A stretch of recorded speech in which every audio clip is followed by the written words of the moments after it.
Bienvenue sur la chaîne YouTube Génération Transition où je te partage un conseil par jour pour entrer sereinement dans ta vie d'adulte. Je m'appelle Mylène Marvin, je suis amoureuse de ta crise du quart de vie d'abord et je suis coach, conférencière et créatrice de contenu ensuite.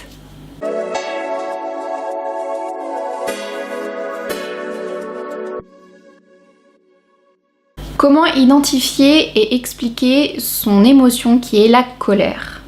En fait, l'idée de cette vidéo, c'est de pouvoir comprendre comment chez toi cette colère se manifeste, comment elle se traduit, pour que tu puisses la repérer chez l'autre et du coup mieux le comprendre lui aussi. La colère démarre face à une menace ou à une frustration. Les symptômes physiques vont être souvent des poings plus ou moins serrés ou des tensions, le dos qui se crispe. Tu vas aussi avoir le front plissé, les yeux exorbités, le cœur qui commence à battre plus vite que d'habitude. Certains ont aussi la mâchoire qui se tend. En tout cas, tu as des endroits dans ton corps qui commencent à se tendre. Au niveau mental, la colère va amener quelque chose de focus. Tu vas penser qu'à ça. Et dès que tu vas revenir sur le sujet, il va y avoir les mêmes symptômes physiques qui vont se manifester. Donc tout ce qui va être tension, tout ce qui va être cœur qui bat plus vite que d'habitude, les tensions dans les mâchoires, le front, les yeux, les épaules.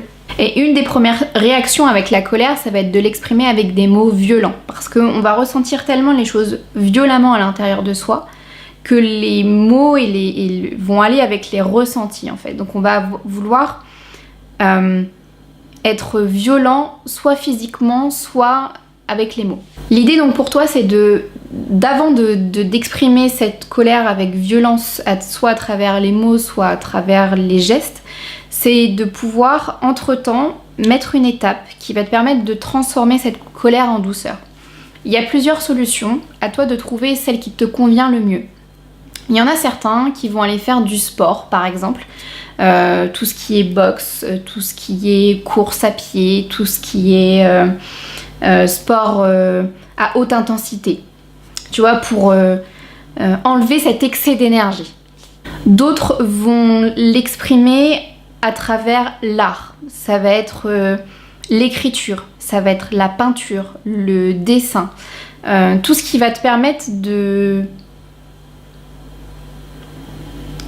sortir cette émotion, de concrétiser, de mettre sur papier cette émotion d'une autre manière que par la violence. Une autre manière aussi de transformer ta colère, c'est de le faire à travers le corps, par la danse, par une musique qui te permette de transformer cette colère. Dans le Koya par exemple, donc qui est de danser l'émotion à travers son corps, ça te permet de pouvoir t'émouvoir à travers cette colère. Le yoga, la méditation vont être des activités où tu peux, en te recentrant sur ta respiration, prendre du recul, relativiser cette colère et prendre conscience de ce qui est en train de se passer à l'intérieur de toi. Justement, de voir ce qui est en tension et de pouvoir, grâce à cette prise de recul, comprendre que cette colère peut être transformée, qu'elle peut trouver d'autres solutions que la violence physique ou la violence par les mots. Ce qui est important de comprendre ici, c'est que dans tous les cas, il faut que tu exprimes cette colère parce que si elle reste à l'intérieur de toi, c'est une violence qui va te ronger, qui va, sur le long terme, rester dans ton corps, créer des émotions négatives de manière plus ou moins généralisée, plus ou moins intense. Et si tu ne l'exprimes pas, si tu ne la transformes pas, ça va pas pouvoir te permettre de faire autrement et tu vas garder cette violence en toi et tu vas du coup l'exprimer auprès des autres, auprès de personnes qui ne mériteraient pas cette... si on peut mériter la violence, mais enfin, en tout cas qui ne seraient même pas les personnes ou la situation qui t'a mis en colère. Si certains d'entre vous ont trouvé d'autres solutions pour transformer leur colère, n'hésitez pas à les mettre en commentaire, ça pourra aider plein de monde. Abonnez-vous à cette chaîne YouTube et on se dit à la prochaine vidéo. Bye!